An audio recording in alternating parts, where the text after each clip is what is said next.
Oh no, that's filming. That's not what I want. Ah!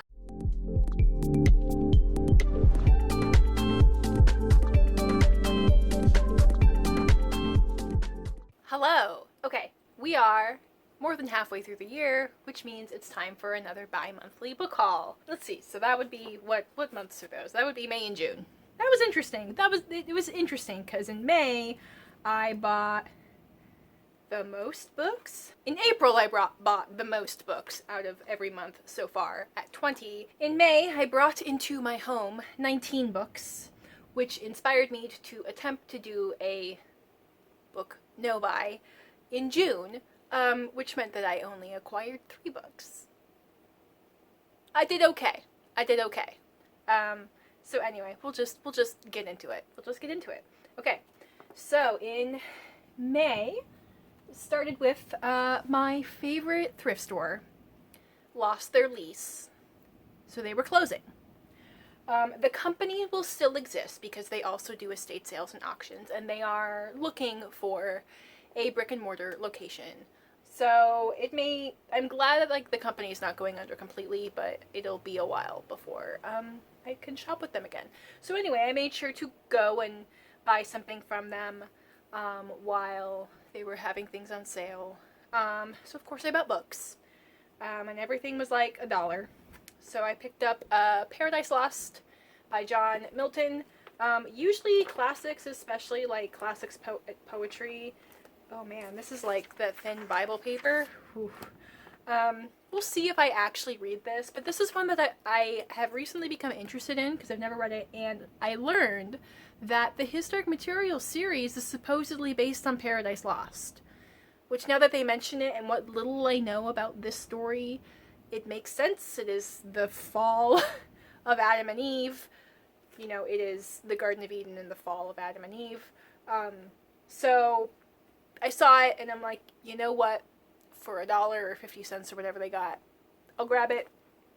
And then the other book that looked interesting was this bind up of The 13th Reality, The Journal of Curious Letters, and The Hunt for Dark Infinity by James Dashner, who is the author of The Maze Runner, which I've never read. These weren't like very high on my wish list, but they were like the most interesting books that they had. So, I mean, we'll see if I ever actually read them or if they eventually make it into a free library, but the next 6 books are books that I've read, books that used to belong to my dad, and then I kind of inherited, and then I realized they were still living at my parents' house, so I brought them over here.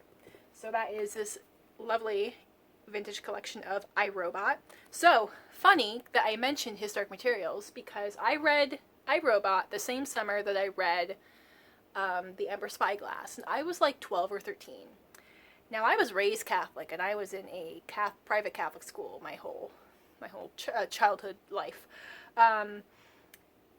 So there's a story in here that I will always remember, and then the story that is The Ember Spyglass, which is basically going to war to kill God. They are seared in my memory as not distinctly books that made me question my faith, but made me realize that everything that school was telling me was one version of many of how people viewed religion and viewed Christianity and viewed what the Bible said. And it, like, the stories, they made me very uncomfortable, but I was also so fascinated by them. They just introduced these little concepts that at the time blew my mind. So anyway, he's lovely. So then I've got 2 Chronicles of Narnia books. I've got The Voyage of the Dawn Treader, and then The Horse and His Boy. I think of all of the covers I've seen of the Chronicles of Narnia, this framing is my favorite. And I'm super glad I found The Horse and His Boy, because that one is my favorite in the series. I really need to reread them. And then, so I had just finished reading a copy of The Wizard of Earthsea by Ursula K. Le Guin that I had found in a little free library, and it wasn't my favorite, but like I enjoyed it, and I do kind of want to read through some of the fantasy classics, especially fantasy classics that paved the way for YA fantasy today.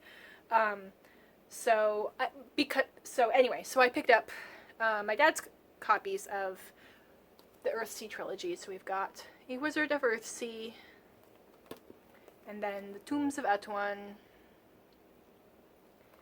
and then The Farthest Shore. So I returned the copy I had read. I would like to continue with that series. I know that there's now like 6 books in the series. I'm just gonna finish that first 3 and then decide whether I'm enjoying it enough to continue more, or if like the first 3 feels fine. Okay. But anyway, so I brought those 6 books into my collection, but they immediately went onto my read shelves because I have already read them. Okay. So the next 3 books I got from Pango. That wasn't the first time I bought something from Pango, was it? No. Alright. So if you don't know about Pango, I learned about this from Starla Reads. Starla Reads? Is that her channel name? Starla. I mean, you fucking know who Starla is, right? Right? Anyway, so she's been sponsored by Pango Books, which is a used book selling app. You know, it's like a Poshmark or an OfferUp or a Depop, but it's specifically around books. And there is something about it that is just the perfect little magpie browsing, look at books, pass the time thing. So I'm on there a lot. I have a lot of books saved. I want to buy all the things from there. But I'm trying not to buy everything from there. Like to buy used books, and you love the idea of supporting independent people selling their own books rather than going to like Abe Books or something. This is not sponsored at all. I don't have a lot of stuff listed on my page right now because I took a bunch of those books to be sold at an actual bookstore. But I do have a link to my store in my description box if you just want to go look at it. I think you can browse books on a desktop or a browser, but if you want to list and sell books, you still have to use the app on your phone. Anyway, link is there. Let me show you the books I actually fucking bought. So, I managed to get all 3 of these from one seller, so I only paid shipping for one. We have Lobisona, which I read last year, and the sequel comes out in August. Book 2, Cazadora, comes out in August, so I'm super excited for that, and I'm excited that I got a used copy. And then 2 new to me books. I've got Miss Meteor by Taylor K. Mejia and Anna Marie McLemore. This is a book that sounded very interesting. I heard about it through Audrey at Perpetual Pages. Anyway, it sounded cute. Hurrah. And then I've got The Beautiful by Renee Adier? Adier? This cover, the matte black of this looks really nice in the camera. You can't really see the thumbprints. So I bought this because I want to do a project where I read a whole bunch of vampire fiction. Specifically stuff that's like not super horror heavy. And I've heard that like the vampire element is not super strong in this one, or like it's not really present until the end or something like that. But I was interested enough in it for this project that we'll see if I actually fucking get to it in time for Halloween this year. But anyway, I acquired those. Anyway, books. This is a haul, not a review. Okay, next book. This is a book I found in a free library. It is A Brief History of Time, From the Big Bang to Black Holes by Stephen Hawking. I have kind of fallen off my space science nonfiction reading, so But anyway, I'll get to this at some point. Okay, and next I have 6 books that I got at Half Price Books, mostly with store credit. Oh yeah, entirely with store credit from books I sold from them. So first up, we got a copy of Jade City by Fonda Lee. I have already read this. The final book in this trilogy comes out in December. So I want a copy because it was one of my favorite books of last year. I want to reread the whole series in time for the 3rd book to come out. So, huzzah. I found this lovely little copy of Go Tell It on the Mountain by James Baldwin. I still have a tag on here. Oh well. We got The Lightning Thief by Rick Riordan. Riordan. I've never read this series. So, I'm excited to get to it. See what all the fuss is about. Right. Okay, and then I got a copy of Hunger by Roxane Gay. I've never read anything by Roxane Gay, but a lot of people rave about her writing and rave about this memoir. Specifically, I've got a book, actually the next 2 books I've already read. This one is White Trash, The 400-Year Untold History of Class in America by Nancy Eisenberg. I read this in June, and my wrap-up for June should already be up, and I talk more about this. And then the last one from Half Price Books is Dying of Whiteness, How the Politics of Racial Resentment is Killing America's Heartland by Jonathan M. Metzl. This I picked up on recommendation from Books Like Whoa. I saw a video of hers. It was like her favorite books of 2019 or something, or like her favorite nonfiction books or something. This one was quite interesting. I've read this, and I'll talk about it in my July wrap up. So stay tuned for that. And then, okay. So okay. And then the last book I acquired in May, I won in a Goodreads giveaway. That was Las Beauty Queens. I have forgotten to write down the author's name.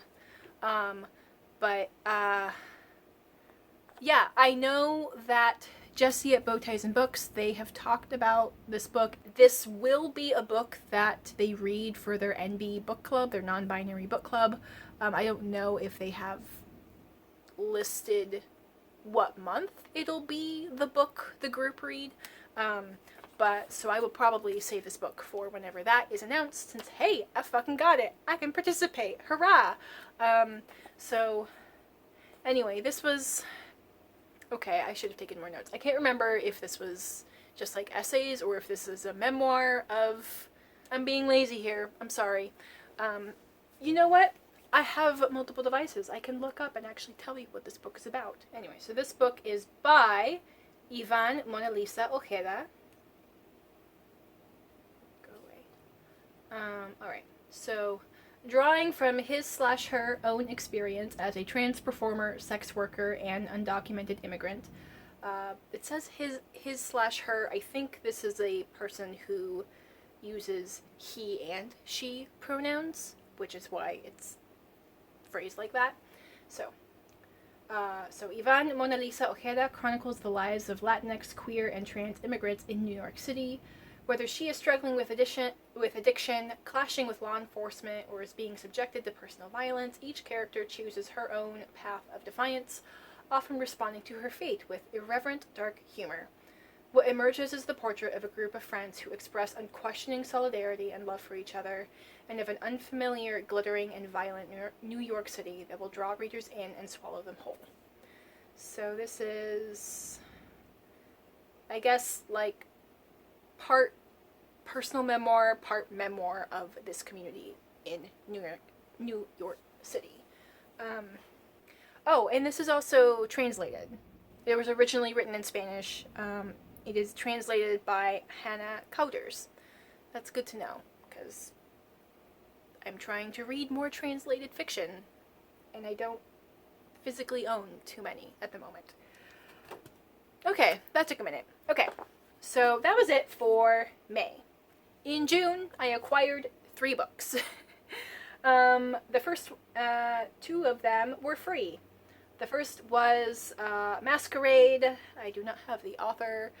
This was like a quick romance novella that was free on Kobo, and I attempted to read it, and I DNF'd it.